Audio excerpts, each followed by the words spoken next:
October 15, 1888. A bitter wind, the spiteful vanguard of a winter that was already whispering threats across the plains, clawed at the loose planks of the old pig shed. It was the only thing the bank hadn't taken. The main house, the sprawling barns, the 80 acres of land her husband had broken his back to tame. All of it now belonged to Mr. Sterling and the cold, unfeeling ledger he served. All that was left to Martha and her 10-year-old daughter Lily was this forgotten half-acre, a patch of weeds and mud dominated by the derelict structure. To the rest of the town it was an eyesore, a monument to failure. To Martha it was a secret. She worked mostly at night, the flickering light of a single lantern casting her shadow, long and distorted, against the damp earth.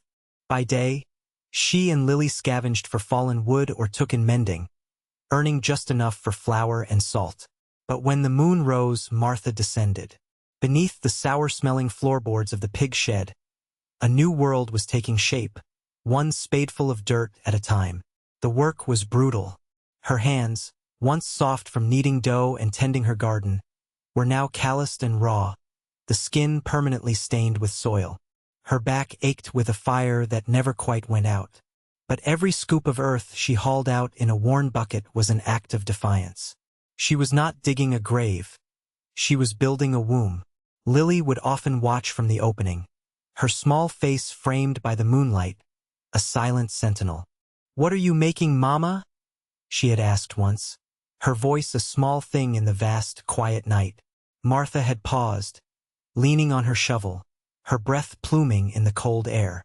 She looked at the hole, then at her daughter, the only precious thing the world had not managed to steal from her. "A promise, Lily," she had said, her voice resolute and clear. A promise to the winter. The town watched her with a mixture of pity and scorn. They saw a broken woman clinging to a ruin. Mr. Sterling, the banker, would sometimes ride by on his fine horse, a smug, proprietary air about him as he surveyed his new acquisitions. He never stopped, but his gaze would linger on her, a look that said she was as much a piece of forgotten debris as the shed itself. He did not see the fire in her eyes. He did not see the growing hollow beneath the filth and rot. He saw only what he wanted to see. A problem that had been neatly solved, a life erased from the ledger. He could not imagine that in the heart of that ruin, a fortress was being born. The excavation was an exercise in grim arithmetic and sheer will. Martha had no money for timber, no access to the tools and resources that had built the farm she'd lost. Her tools were her husband's old spade, a rusty pickaxe she'd found half buried in the mud, and her own 2 hands. The initial hole, a dark rectangle cut into the packed earth, soon deepened, becoming a pit, then a room. The smell of damp soil and pig waste from the shed above was a constant, cloying presence, but she learned to breathe through it, to ignore it. It was the smell of her secret, the foul cloak that hid her purpose. To keep the walls from collapsing, she built retaining walls from fieldstones she and Lily gathered along the creek bed, a painstaking jigsaw puzzle of weight and balance. She wedged them together, packing the gaps with clay and sod until they formed a solid, unyielding barrier against the pressure of the earth. She scavenged fence posts, half-rotted but with cores of solid oak, and used them as support beams for a ceiling, layering them with salvaged planks and then a thick membrane of tarpaulin she traded a silver locket for. Ventilation was the greatest challenge. She needed air for herself and the animals she planned to house, but a visible chimney or vent would betray her sanctuary. Her solution was one of quiet genius. She dug a narrow channel, just a few inches wide, that snaked its way underground for 20 yards before emerging in the center of a dense thicket of wild thorns, a place no man or animal would willingly tread. She lined the tunnel with flat stones and covered its exit with a loose pile of rocks that looked like any other, allowing air to seep in while keeping her hidden. Silas, a neighboring farmer whose own property bordered her small plot, stopped by one afternoon, his face a mask of well-intentioned concern. He watched her haul a bucket of dirt from the shed, her face streaked with grime. "Martha, what in God's name are you doing in there? There's nothing but rot and ruin in that old sty.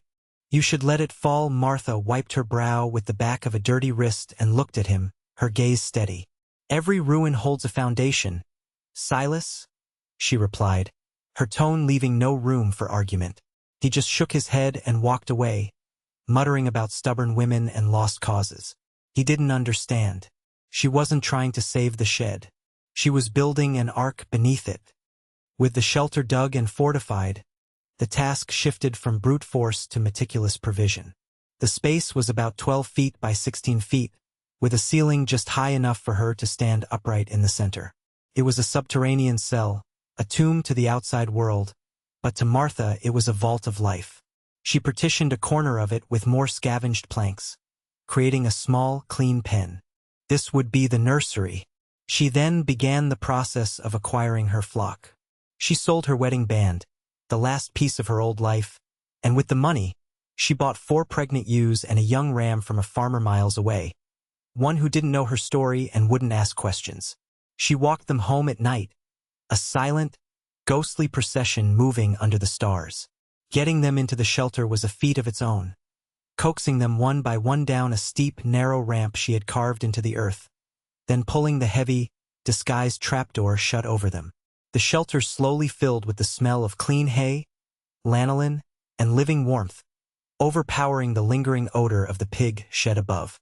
She and Lily worked tirelessly to stock their refuge. They harvested wild onions and late-season berries. They spent weeks digging hardy root vegetables from the abandoned garden plot, smuggling them back to their hiding place after dark. She filled barrels with clean water hauled from the creek and stacked sacks of grain she had painstakingly purchased, one small bag at a time, from the general store, never buying enough at once to arouse suspicion. The walls of the earthen room became a tapestry of survival, lined with shelves holding jars of preserved beans, dried apples, and salted pork she'd prepared before the foreclosure. Every jar, every sack of feed, was a testament to her foresight. One evening, as they sat in the dim lantern light of their hidden room, the soft bleating of the sheep a comforting chorus around them, Lily traced a pattern on a dusty sack of oats. "Will the sheep be warm enough, Mama?" she asked, her voice soft with a child's concern for helpless things. Martha reached out and smoothed her daughter's hair. "Warmer than kings, my love," she said, her voice a low, fierce murmur. "We'll make sure of it, in that small, hidden space, surrounded by the quiet breathing of animals and the earthy scent of their preparations." They were no longer victims. They were keepers of a secret, guardians of a future that no one else could see. The air began to change in early November. It wasn't just the cold. It was the quality of the light, the behavior of the world. The sun, when it appeared, was a pale, distant disk, offering no warmth. The wind carried a new sound, a high, keening moan that seemed to speak of an ancient hunger. Martha watched the signs the way a scholar reads a forgotten text. She saw squirrels working with a frantic, desperate energy, their movements jerky and panicked. She saw flocks of geese flying south in massive, disorganized waves, weeks earlier than usual, their calls sounding less like a seasonal farewell and more like a desperate retreat. The world was holding its breath. In the town, however, a dangerous complacency had set in. The autumn harvest had been good, and the barns were full. The prevailing wisdom, echoed in the general store and over church pews, was that a mild winter was on its way. They looked at the clear, cold skies and saw peace. Martha looked at the same sky and saw a predator gathering its strength. One afternoon, while buying a small bag of salt, she saw Mr. Sterling leaving the mercantile. He tipped his hat to her, a gesture not of respect but of dismissive magnanimity. "I do hope you and the girl have found adequate charity for the winter, Martha," he said, his voice smooth and condescending. "It promises to be a mild one, they say. A blessing for us all." Martha met his gaze and held it. She didn't offer a single word in reply, no plea, no protest. She simply looked at him, her eyes as calm and deep as a frozen lake, and in their depths, he saw something that made him falter for just a fraction of a second. A certainty, a resolve that had no place in a woman he considered defeated. He cleared his throat and moved on, unsettled without knowing why. Martha finished her purchase and walked back to the shed, the small bag of salt feeling as precious as gold. That night, the wind died completely. An unnatural silence fell over the plains, so profound that the crunch of her boots on the frosty ground sounded like gunshots. The sky to the northwest was no longer black but a strange, bruised purple, a color she had never seen before. She felt it in her bones, a deep, primal thrum of warning. The time for preparation was over. The promise she'd made to the winter was about to be called due. She gathered Lily, a silent urgency passing between them, and they began the final preparations, their movements swift and sure in the suffocating stillness. December 2nd, 1888. The storm did not arrive. It attacked.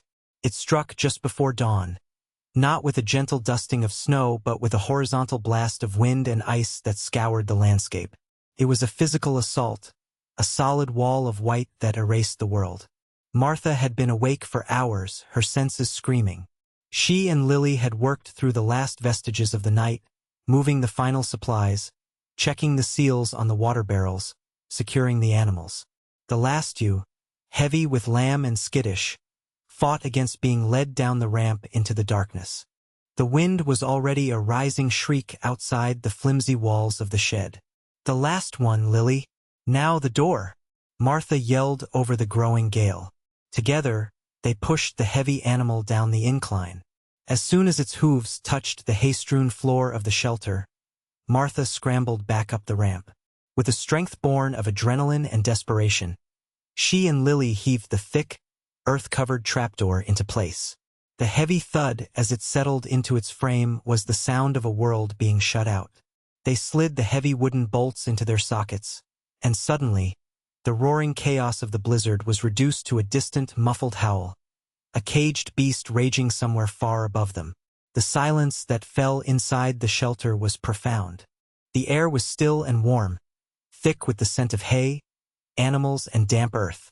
The single lantern cast a steady, golden glow, illuminating the calm, chewing sheep and Lily's wide, questioning eyes. Outside, the blizzard unleashed its full, indiscriminate fury. They could hear it, a deep, vibrating rumble that seemed to come from the very bones of the earth. They heard the shriek of the wind as it tore at the shed above them, the sickening crack of a massive tree branch giving way nearby, the tortured groan of their world being torn apart. But down in their subterranean ark, there was only peace. Martha lit a small, efficient stove she had constructed from a metal drum and some scavenged pipe, and soon the smell of brewing chicory filled their small space. She looked at her flock, safe and insulated from the frozen hell raging just a few feet above their heads. She looked at her daughter, who was now calmly stroking the nose of the pregnant ewe. In that moment there was no fear. There was only a deep, quiet, and utterly triumphant sense of vindication. The winter had come as she knew it would, and she had been ready. For 9 days, the world above them was a symphony of destruction. The shelter, however, was a haven of routine. Time was measured not by the sun, but by the rhythms of life they had created. They rose in the lantern light, fed the sheep, checked their water supply, and ate their simple meals of hard bread and dried fruit. The constant, muffled roar of the blizzard was a lullaby of safety, a reminder that the monster raging outside could not touch them. In this warm, earthen bubble, Lily did not feel like a prisoner. She felt like a pioneer in a new, secret country. She learned the names of the ewes and whispered stories to them, her small voice a counterpoint to the storm's deep bass. Martha taught her how to card wool, how to mend a harness, how to read the subtle signs of an animal's health. These were not just lessons in survival. They were the passing down of an inheritance, a legacy of resilience forged in darkness. On the 7th day, the first ewe went into labor. The event was a quiet miracle in the heart of the tempest. Martha worked with a calm, practiced efficiency, her hands gentle and sure. Lily watched, her breath held in her chest, as a new life, wet and struggling, was brought into their small world. The birth of the first lamb, then a second from another ewe 2 days later, transformed the shelter. It was no longer just a refuge.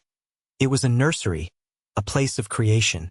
The weak, bleating cries of the newborn lambs were the most defiant sounds imaginable, a fragile but unyielding answer to the howling death outside.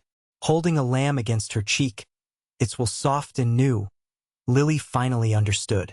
This was the promise, wasn't it, Mama? She whispered, her eyes shining in the lamplight. Martha nodded, a slow, tired smile touching her lips for the first time in what felt like an eternity. Life, she said, her voice thick with emotion. The promise was always life. On the 10th day, a new sound, or rather the lack of one, woke Martha. The deep, vibrating roar of the wind had ceased. An absolute, profound silence had fallen, so heavy it felt like a weight on her eardrums. The beast had exhausted itself. She waited a full day more, listening, sensing, before she decided it was time.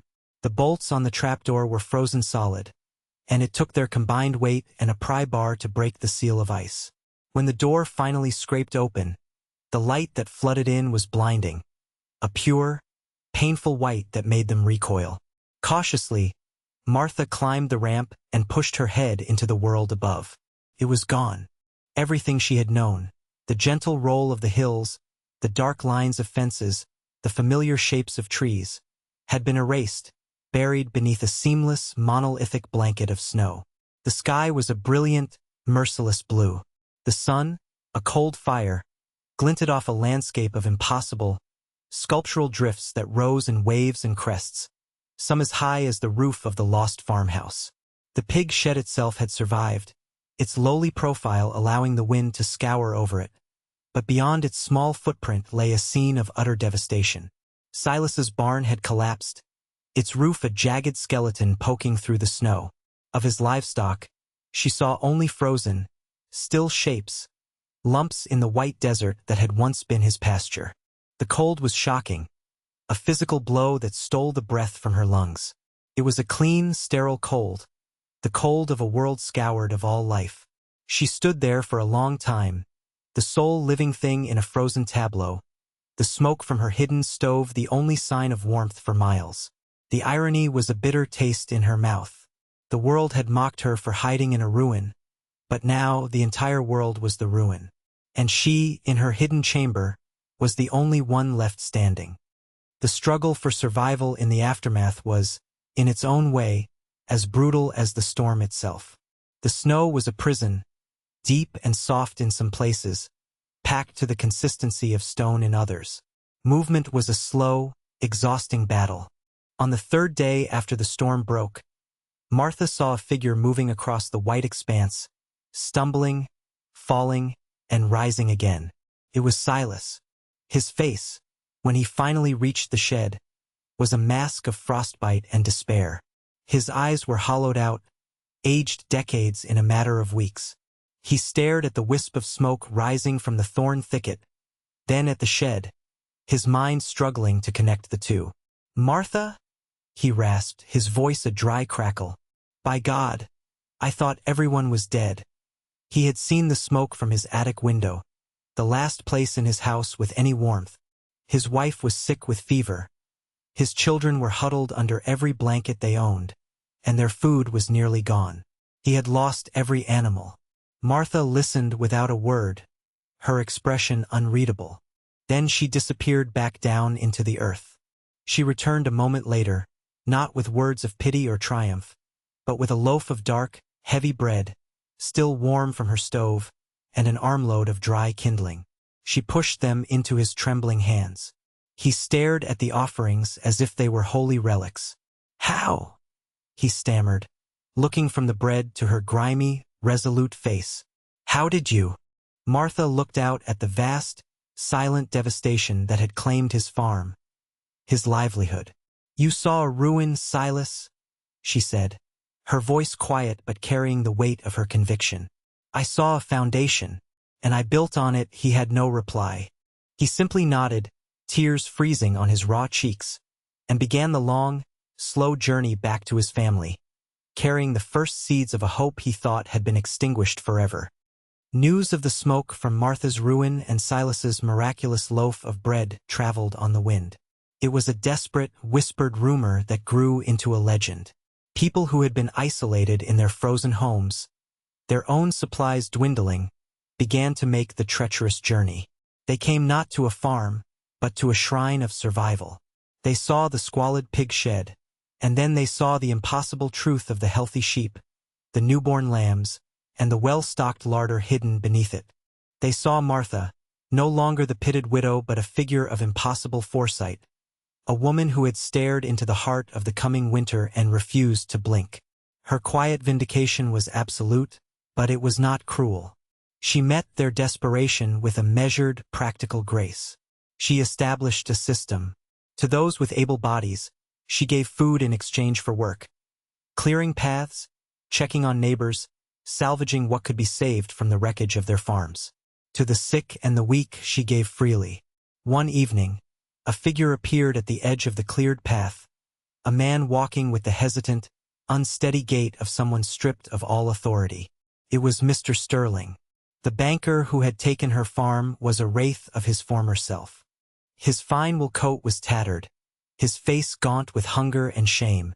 His own grand house was an icebox, his imported cattle frozen statues in the fields, his money a useless pile of paper. He stood before Martha, unable to meet her eyes. "My children," he began, his voice barely a whisper. "They haven't eaten in 2 days. I was wrong, Martha. We were all wrong." The moment hung in the frigid air, thick with the weight of all that had passed between them. Martha looked at the man who had dispossessed her, who had left her and her daughter for dead, and saw only another father desperate to save his family. She turned and went into her shelter, returning with bread and a small pail of sheep's milk. "No one's children should go hungry," she said, her voice devoid of triumph or malice. She was simply stating a fact. In that moment, the ledger was wiped clean, not by a banker's pen, but by an act of profound and unexpected mercy. The shelter beneath the pig shed became the heart of a new community, one forged not on wealth or property, but on the shared reality of survival. Martha's quiet wisdom became the new currency. She taught them what she knew: how to find dry wood inside fallen trees, how to render tallow for candles, how to stretch a handful of flour into a meal for a family. Mr. Sterling, humbled and transformed, used his knowledge of logistics not to foreclose on homes, but to organize the rationing and distribution of the food Martha provided. Silas, his own farm a total loss, became her most devoted lieutenant, his strength and practical skills now in service to the woman he had once pitied. They worked together, a small, resilient band of survivors against the vast, indifferent winter. When the great thaw finally came months later, it revealed a landscape of ruin, but also one of promise. The community that emerged from the snow was leaner, harder, but infinitely stronger and more connected than the one that had entered it. They no longer saw each other as competitors, but as neighbors. The pig shed was left standing, no longer a monument to failure, but a symbol of the quiet, stubborn power of foresight. Martha never moved back to the main house. She and Lily remained in their small half-acre, the flock of sheep, now grown and thriving, their true wealth. Have you ever considered what your foundation is? What lies beneath the surface of your daily life, waiting to be called upon when the predictable world falls away? For in every life, a winter is coming. The question is not if it will arrive, but whether you will have the courage to dig in the dark, to build a promise to the future when no one else can see the need. The greatest strength is not found in what you own, but in what you have prepared for, in the quiet, unseen work done in the heart of your own ruin.